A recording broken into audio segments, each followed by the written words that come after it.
All right. Today we are going to learn new concept, that is exception handling. So what is exception handling? Why we need to use? That we are going to see in detail in this session. So in this exception handling, so let's say so far we are writing a normal programs. So whenever it's executing, you are seeing the result, whatever you have written in the program. So let's take if any issue happened while executing the program. So let me write one small example at here. We will go through it in detail. So I have one class, public class. It's a my class and public static void main.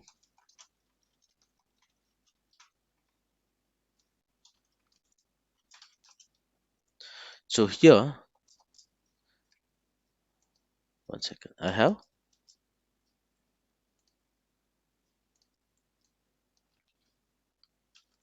10 statements. Let's take statement 1,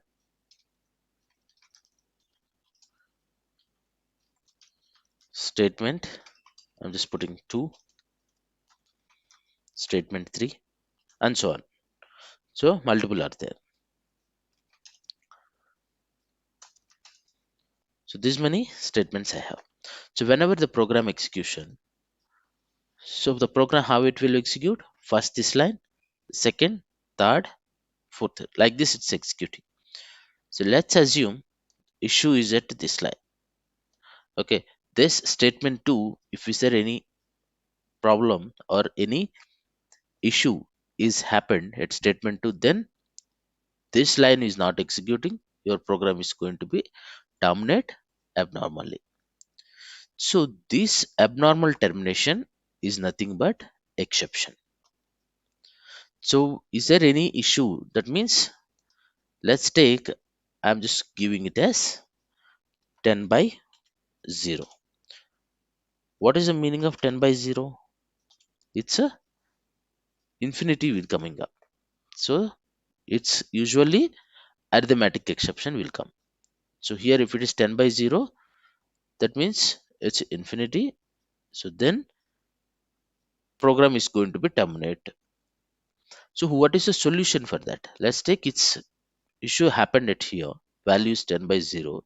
Then you should provide some graceful termination for this program.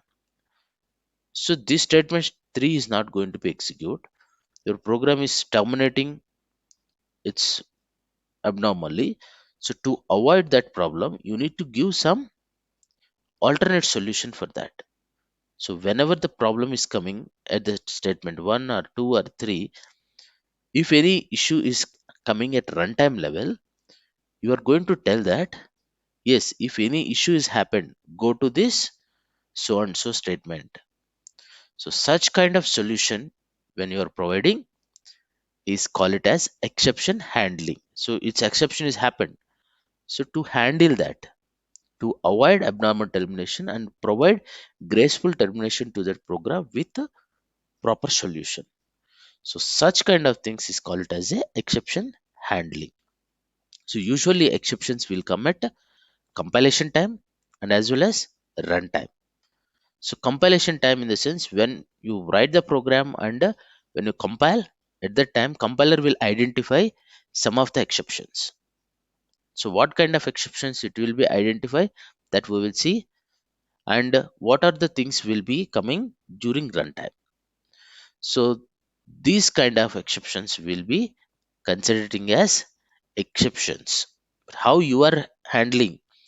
So usually the exception handling is responsible by programmer. Programmer has to handle those exceptions. So this entire thing we call it as a exception handling. If you see the statement here, it's unwanted and unexpected event occur during the program execution and it will disturb the normal flow of program execution. So that is called it as a exception. So if you are not handling the exception, the program is going to be terminate abnormally. So programmer is the responsible to handle the exceptions. If you handle the exception, then your program will be terminate normally. So usually it has two kind of exceptions.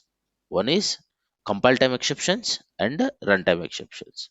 We also call it as checked exceptions or unchecked exceptions. So checked exceptions will be identified at a compile time level, and unchecked will be identifying, it will be triggered during runtime level. That is kind of exceptions. So this is the one exception hierarchy. So usually whenever you are going to see the hierarchy for every object, okay, let's take, if you write it as my class, so this my class superclass is object class. Similarly, here throwable superclass is parent class is object.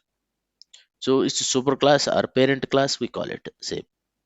For every class, the parent class is object class. So then here hierarchy, if you see, runtime exceptions and compile time exceptions, whichever it is having, the parent is exception, exception parent is throwable parent is object.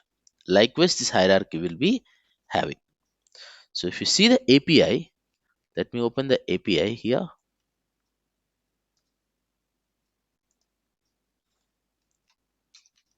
JDK 1.5 API.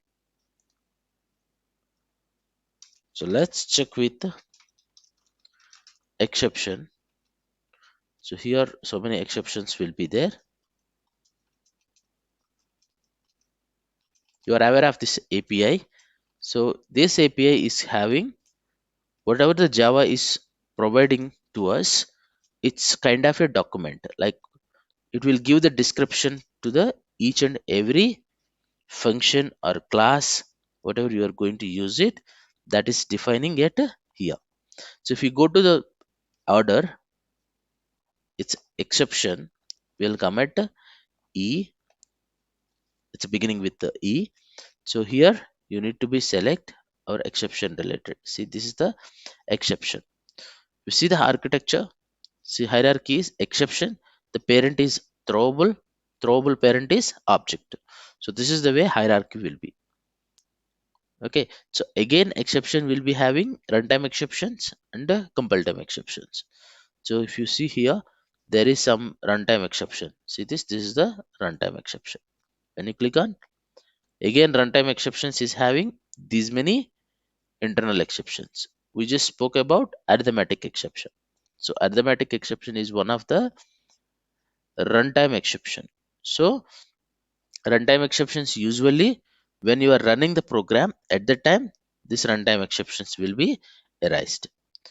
Okay, so that is kind of runtime exceptions.